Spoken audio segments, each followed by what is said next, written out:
அண்மை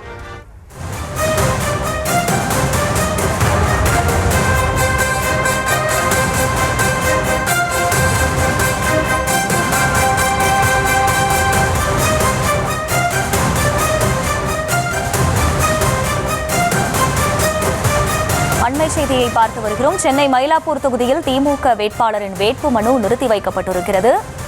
திமுக வேட்பாளர் மயிலை வேலுவின் வேட்புமனு நிறுத்தி வைக்கப்பட்டிருக்கிறது. அண்மை செய்தியாக பார்த்து வருகிறோம். கூடுதல் விவரங்களை செய்தியாளர் அஜய் வழங்க கேட்கலாம். அஜய் வணக்கம். இதன் பின்னணி என்ன? முழு விவரம். மயிலாப்பூர் சட்டமன்ற தொகுதியில் திமுகவினுடைய வேட்பாளர் மயிலை வேலுவின் மனு நிறுத்தி வைக்கப்படுவதாக அறிவிக்கப்பட்டிருக்கின்றது. மறுபரிசீலனை மதியம் 1 மணிக்கு நடைபெறும் எனவும் தெரிவிக்கப்பட்டிருக்கின்றது. குறிப்பாக இந்த மயிலாப்பூர் சட்டமன்ற தொகுதியை பொறுத்த வரைக்கும் இதிலே திமுக சார்பில் மயிலை வேலு, தேசிய ஜனநாயக கூட்டணியின் சார்பில் தமிழிசை சவுந்தரராஜன், தமிழக வெற்றி கழகம் தரப்பிலிருந்து வெங்கடராமன் உள்ளிட்டோர் இந்த சட்டமன்ற தொகுதியில் போட்டியிடுகிறார்கள். அதே போன்று நாம் தமிழர் கட்சியின் தரப்பிலிருந்து ஏஎல் அருண் ஆகிய 4 பேர் இந்த தொகுதியிலே போட்டியிடுகிறார்கள். 3 பேரின் மனுக்கள் ஏற்கப்பட்டிருக்கின்றது.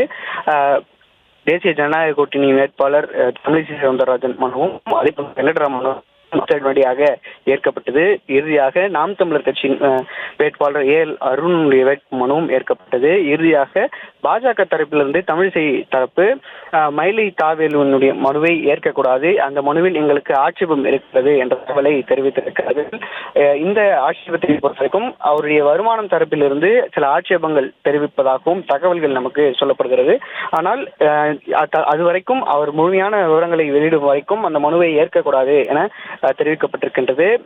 மறுபரிசீலனை 1 மணிக்கு நடைபெறும் எனவும் தெரிவிக்கப்பட்டிருக்கின்றது. மறுபரிசீலனை மதியம் 1 மணிக்கு விஜயலட்சுமி மீண்டும் மறுபரிசீலனை செய்வார். அப்பொழுது ஆட்சேபம் தெரிவித்த நிலையில் அதில் ஏதேனும் மாற்றம் இருந்தால் அவருடைய மனு நிராகரிக்கப்படும் எனவும் தெரிவிக்கப்பட்டிருக்கிறது. தற்பொழுது வரை மயிலை வேலு மனுவானது நிறுத்தி வைக்கப்பட்டிருக்கிறது.